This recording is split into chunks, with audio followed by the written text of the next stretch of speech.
Here with fourth-year Northwestern State baseball head coach Lane Burroughs. Coach, can you believe it's been 4 years? It is hard to believe. Time flies when you're having fun. Isn't that the old saying? I think so. Great start to the season here. 5 straight games at home, starting with Alabama State Friday at 6:30, and you're going to face maybe the most underrated Friday night guy and under the radar Friday night guy in the country, and John Camacho.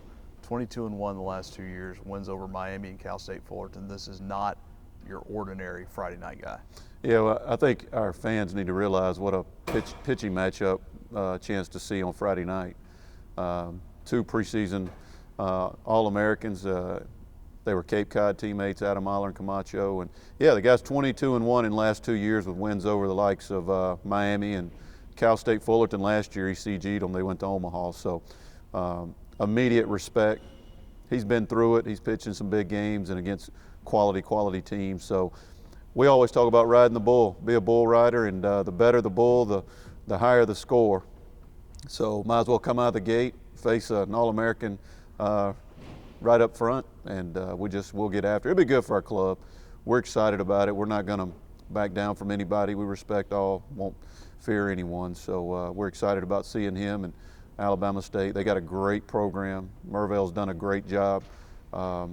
He's done well everywhere he's been, and they've given him some great resources at Alabama State. And just go check their record. They are a very good ball club, and they're well coached.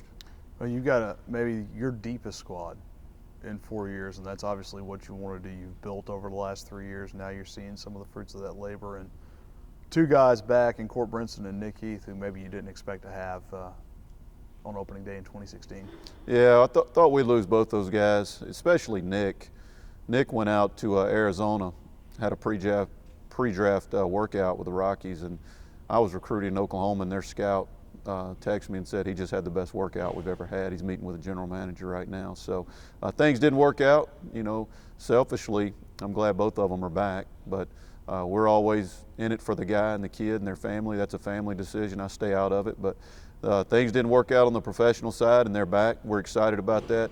Court Brinson, well documented what he's meant to our program, to Northwestern State athletics, to my family, to our baseball family, and just excited to have those guys back in the lineup and healthy. You know, Court will be playing a new position, and we've moved him to first base. So we'll see how that works out, but a chance to get more bats in the lineup. I like our offensive lineup to start off with, and as you said, I like our depth. First time since I've been here that we're able to have a deep bench, bring guys off the bench to play a little matchup, if you will, or somebody gets hurt or goes down, next guy up, and I like what we have on our team offensively. And you've mentioned it's a mix. You know, you can't always play for the 3-run home run in college baseball. You've got to manufacture runs, and it certainly looks like you've got a lineup that can do a little bit of both.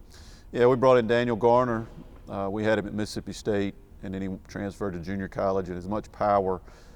You come watch that guy take batting practice, it's really impressive. So as much power as I've coached, 22 years, I have no qualms about saying that. So we got power, we got a good mix of athleticism and speed. You talk about Quan Atkins, Miller Parker, Brett Underwood, Nick Heath, Matt Alford, guys that can really run. Then you bring in, talk about Court Brinson, you talk about Daniel Garner, Brett Underwood, David Fry, guys that can drive the ball out of the ballpark. And then you throw in a Matt Valdez there, a new kid that probably hit at the top of the order, that is what you're looking for in a leadoff guy. He doesn't strike out a lot, he battles, he competes, he sees a lot of pitches, and just one of those dirtbag type players that plays the game really hard, plays the game right. So I like what we're able to go with our lineup, and like I said, we got depth. If it doesn't work out early, we'll get a lot of guys in there and see what we can go with by the time league comes around. A little bit of depth in the starting rotation as well. You mentioned Adam Mahler, Jeff Stovall's back, probably going to be the Saturday guy. And some pieces they can fit on a Sunday or slide to the bullpen or slide to the midweek, so choices there as well. Yeah, we'll probably go Adam Mahler, Jeff Stovall, Chase Email to start off with. And you got Tim Winders, another guy we brought in, Evan Tidwell. We got 2 freshmen, Nathan Jones, Austin Wright, that are absolutely have been lights out in the early training period here as we come back to school after the break. Multiple pitches, velocity. You may see one of those guys at the end of the ball game. That's a lot to put on a freshman to come in a close game and close it out, but I think those guys can do it. They have the stuff. We're going to need a little help from deep in our bullpen, some guys that hadn't been tested They need to step up, but I like our starting rotation. I think we have 4 or 5 starters you could go with on the weekend, give you some midweek quality starts, and I like what we potentially have at the end of the ball game. So we need some guys to step up. That's no secret, but excited. We finally have some velocity in there, and excited about that. And I think it's going to line up. It may get challenged early and may run into some bumps in the road, but that's okay. It's not about Friday night. It's not about this weekend. It's about the end of the year. So excited about what those young guys and those bullpen, they'll get their opportunities, that's for sure.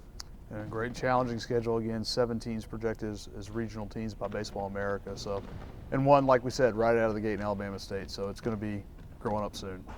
It is.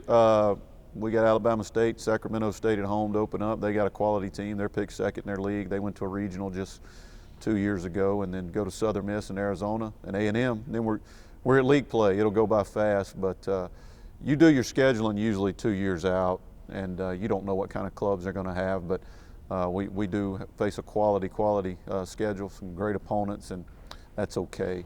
Again, our whole deal, and I know it's a generic saying, it's cliche, it's coach talk, but it's get better every day. We don't count down. I see these people doing countdowns, and we don't do that. It's not about Friday night. We tell our guys to stay in the moment, to believe, stay with the process, and if you're counting down to one game, I don't think you're doing what you preach, so practicing what you preach. So it's about the season. It's about getting better every day, finding out where we are at the end of this weekend, going to Sacramento State, get ready for a couple of really tough road tests in front of us, and we'll see where we are. All right. Thank you, Coach. Thank you.